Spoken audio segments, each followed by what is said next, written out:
The room was in a state of wild disorder, the furniture being all swept to one side, and one chair lying on its back in the centre. Beside this chair, and still grasping one of its legs, lay the unfortunate tenant of the house. Well, what do you make of it? It's an amazing coincidence. Coincidence? The events are connected. They must be connected. Yes, it remains for us to find the connection. But by now the police must know everything. They know all they've seen at Godolphin Street. They know nothing of Whitehall Terrace. No, of course not. No. Unless they've actually found the letter at Lucas' house. Mrs. Hudson? Another visitor, gentlemen. Her card. Thank you. Holmes? Lady Hilda Trelawney Hope. Mrs. Hudson, please ask her ladyship if she'll be kind enough to step up. Yes, sir. Our modest little apartment certainly being honoured today. What do you know of her? Only what all England knows. Youngest daughter of the Duke of Belminster. Married Hope some 5 years ago. Big society wedding, naturally. Naturally. And the loveliest woman in London. So they say. Well, here's your chance to verify the rumours.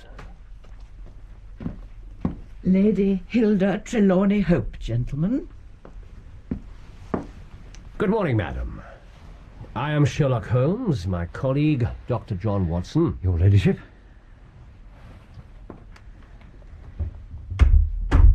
Gentlemen, has my husband been here? Yes, madam, he has. Won't you sit down and tell us what you want? Oh, allow me. Thank you. No. As you prefer.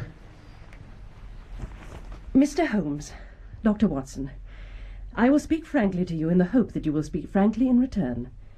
There is complete confidence between my husband and me on all matters save one. That one is politics. Indeed. Now, I'm aware that there was a most deplorable occurrence in our house last night. I know that a paper has disappeared. My husband has told me that much. But he refuses to take me into his complete confidence. I beg you to tell me everything. Your ladyship asks the impossible. You must tell me what has happened and what it will lead to. What was this paper that was stolen? If your husband sees fit to keep you in the dark, is it for us to tell you? We have only learned the truth under the pledge of professional secrecy. Mr. Holmes, I assure you that your client's interests would best be served by taking me into his complete confidence. If only he would see that. Gentlemen, you must tell me. Madam, it is your husband you must ask. I have asked him. I come to you only as a last resource. We cannot help you. Very well. But without telling me anything definite, Mr. Holmes, would you enlighten me on one point? What is it? Is my husband's political career likely to suffer through this incident? Unless it's set right, it may certainly have a very unfortunate effect. In the first shock of this disaster, my husband did let one thing slip. Am I correct in thinking that there will also be terrible public consequences? If he said so, I certainly cannot deny it. Then I will take up no more of your time. Do not think badly of me. All I wish is to share my husband's anxieties. Your ladyship? I beg you, say nothing to my husband of this visit.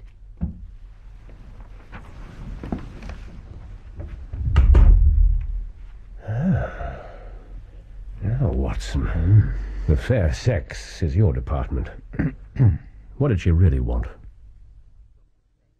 Look, Inspector, how much longer are you going to keep us hanging round in here? I've got things to be seeing to.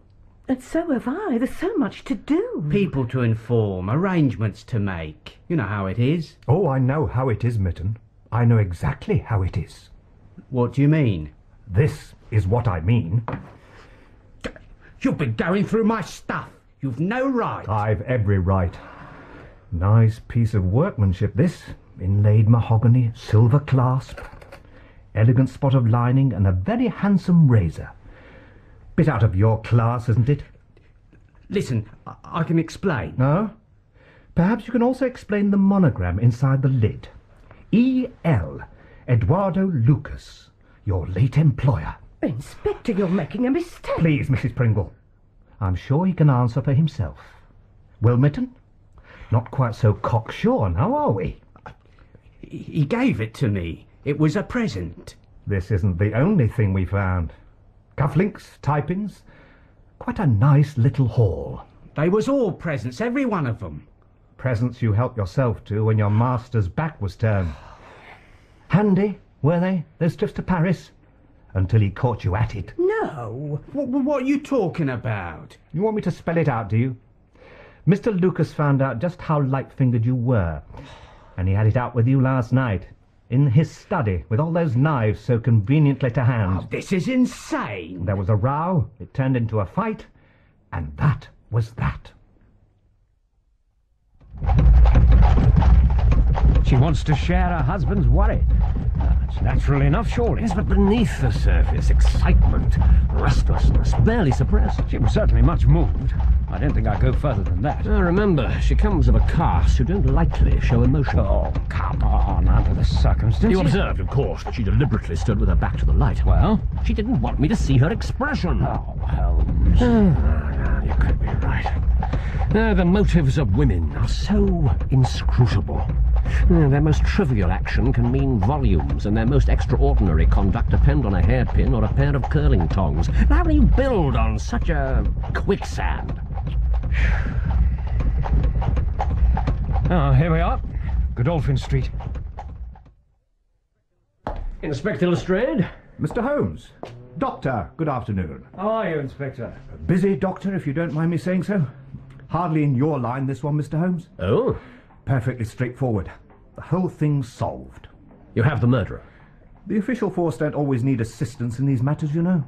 We're perfectly capable of managing on our own. Yes, of course you are, Inspector. Thank you, Doctor. Yes, Mr. Holmes, I've got my man. No doubt you'll be able to read all about it in the papers this evening. No doubt. Now, gentlemen, I must be about my business, and this house must be secured. So unless you've got some particular reason to be interested... Well, not at all, Lestrade. Just curiosity, eh? Things a bit slack at present, are they? Well, no doubt they'll pick up before too long. If anything out of the common does come my way, I'll let you know. Tell me just one thing, if you would. What's that? Have you had time to go through the dead man's papers? I've made time. Standard procedure. Oh, of course, of course. Did you find anything interesting?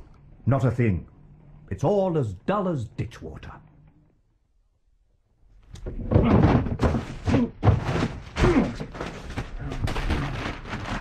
Oh. Look, I know things are looking bad, but you really must fight with... Doctor, please, don't tell me to relax. I was about to say eat something. No, not yet. Oh, you haven't touched the thing for a day and a half. Making yourself ill isn't going to help.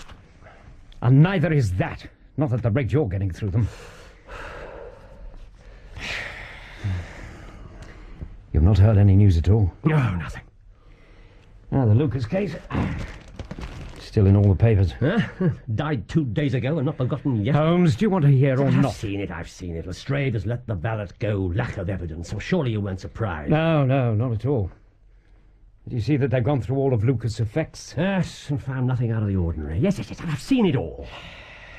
There is something new this morning. Information that came out of the inquest. Huh? They've not uncovered his true occupation? No. Yes, I thought not. Too well concealed, buried away under the glittering surface. Glittering is right.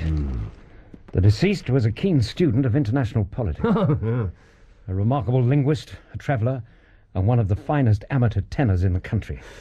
His habits were regular, his personality charming, his conduct inoffensive. His relations with women... Yes, what is it? His relations with women appear to have been promiscuous but superficial.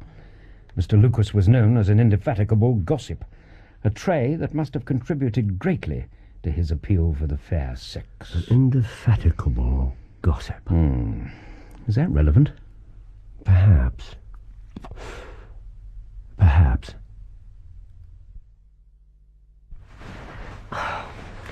Annie, Where are my gloves? Here, my lady. What do you mean by keeping me waiting? Sorry, my lady, here you are. You stupid girl, not these, the plain white. What's the matter with you lately? I'm sorry. I've not been well, that's all. I'm sorry. And for pity's sake, stop apologising every 5 minutes. Your ladyship. Shall I get the other gloves? No, these will have to do. I'm in a hurry. Now listen carefully. Tell Fenton that if my husband returns from the house before I'm back, he's to say I'll be in before 9. You understand? Before 9. Yes, your ladyship. And for the love of heaven, try to pull yourself together, girl. Whatever's the matter with you, do something about it.